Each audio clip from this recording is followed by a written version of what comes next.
अपने शब्दों को सुंदर रखिए, क्योंकि व्यक्ति चले जाते हैं परंतु उनके कहे शब्द रह जाते हैं। सत्य कभी दावा नहीं करता कि मैं सत्य हूं, किंतु झूठ हमेशा दावा करता है कि केवल मैं ही सत्य हूं। रावण ब्राह्मण होकर भी असुर बन गया और शबरी दलित होकर भी देवी। आपकी नियति सिर्फ आपके कर्मों से तय की जाती है। जीवन में कुछ स्मृतियों का विस्मरण आवश्यक होता है। बहुत पीड़ा पाते हैं वो जिन्हें सब कुछ स्मरण रहता है। षड्यंत्र से सफलता हासिल की जा सकती है, लेकिन श्रेष्ठता नहीं। प्रेम वह निर्भीक भाव है जो बल या भय के अधीन नहीं होता। बलपूर्वक आप किसी को अपने अधीन कर सकते हैं, परंतु उसके हृदय को नहीं। जीत निश्चित हो तो कायर भी जंग लड़ लेता है। बहादुर तो वो लोग हैं जो हार निश्चित हो फिर भी मैदान नहीं छोड़ते। ये रिश्ते भी अजीब है, बिना विश्वास के शुरू नहीं होते और बिना धोखे के खत्म नहीं होते। कई बार संबंध संदेह से भी खत्म हो जाते हैं। आवश्यक नहीं किसी के लिए लगाया गया हमारा गलत अनुमान हर बार सही हो। हम सब आत्माएं हैं और ये जिंदगी हम आत्माओं के लिए एक इम्तिहान है, अपने अंदर से अपने सबसे अच्छे स्वरूप को बाहर निकालने का। छोटी सी उंगली पे पूरा गोवर्धन पर्वत उठा लेने वाले श्री कृष्ण बांसुरी को दोनों हाथों से पकड़ते हैं। बस इतना ही अंतर है पराक्रम और प्रेम में। स्वीकार करने की हिम्मत और सुधार करने की नीयत हो तो इंसान बहुत कुछ सीख सकता है। हमें कितने लोग पहचानते हैं ये मायने नहीं रखता, क्यों पहचानते हैं ये मायने रखता। राधे राधे। एक उत्तम जीवन के लिए यह स्वीकार करना आवश्यक कि सबको सब कुछ नहीं मिल सकता।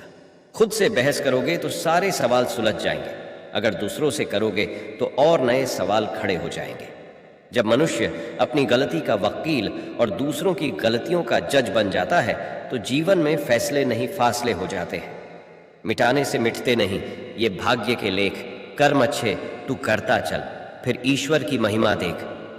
उससे मत डरो जो वास्तविक नहीं है, न कभी था न कभी होगा। जो वास्तविक है वो हमेशा था और उसे कभी नष्ट नहीं किया जा सकता।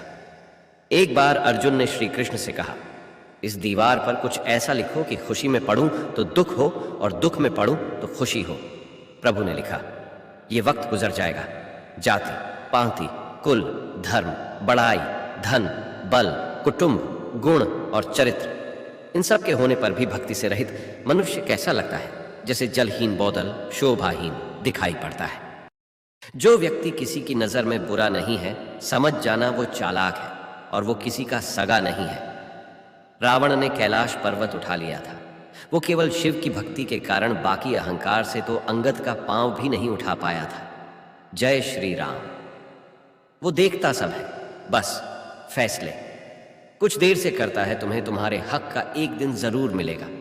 लोभी को वस्तु भेंट कर, शक्तिशाली को हाथ जोड़कर, मूर्ख को सम्मान देकर और विद्वान को सच बोलकर संतुष्ट किया जाता है।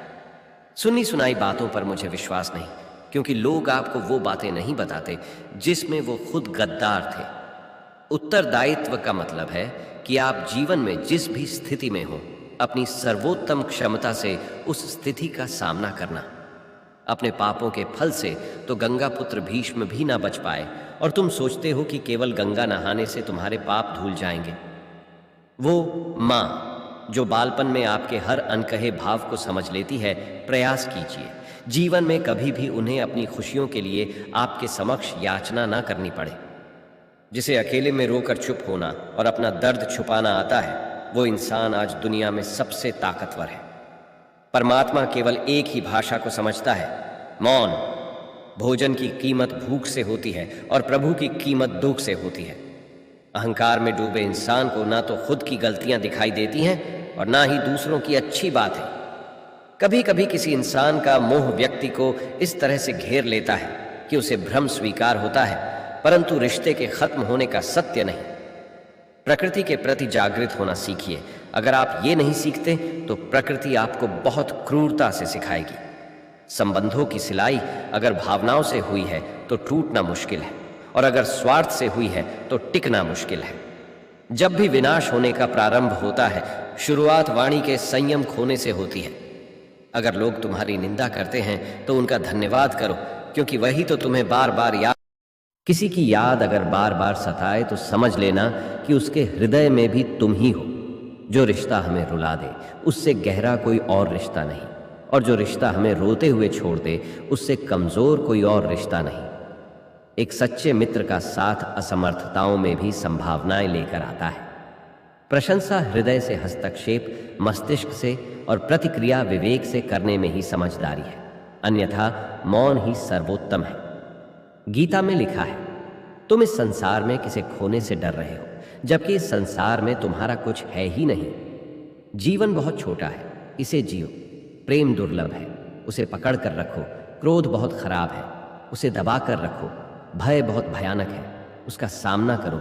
स्मृतियां बहुत सुखद हैं, उन्हें संजो कर रखो। अगर आपके पास मन की शांति है तो समझ लेना आप भाग्यशाली हैं।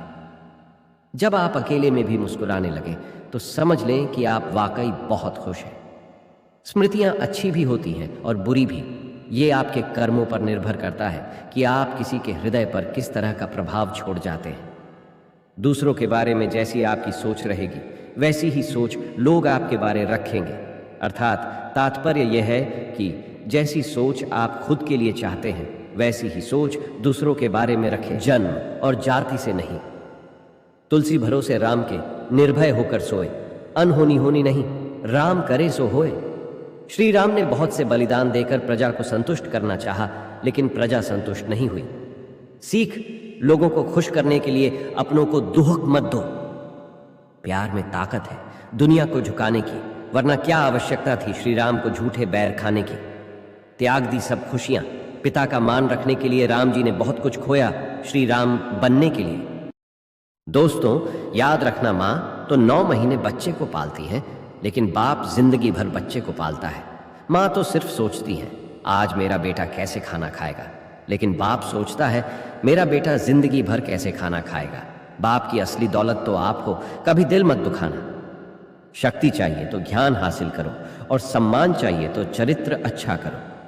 रावण अपने बेटे से कहता है, जो बीत गया बुद्धिमान उसका शोक नहीं करते, कर्मयोगी भविष्य की चिंता नहीं करते।